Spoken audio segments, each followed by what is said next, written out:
Sasa nirejee tena kuwapongeza mlio hapa, lakini niwaambie vyeo ni dhamana. Vyeo ni dhamana, na ni dhambi kubwa kupata cheo ukavimba mabega ukapandisha ukawa untouchable. Wewe unanijua mimi nani? Who are you? Narudia tena, wewe nani? Wewe nani?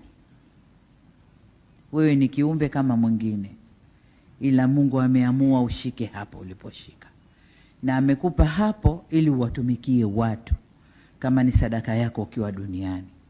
Hutumikii watu, Mungu anajua na punishment zake. Kama nilivyosema, serikali inapitia tu, lakini mambo yote ni mwenyewe Mungu. Kwa hiyo niwaombee baraka za Mungu, mwende mkafanye kazi zenu vizuri, lakini nanyi mjichunge na mjitahidi kufanya kazi zenu.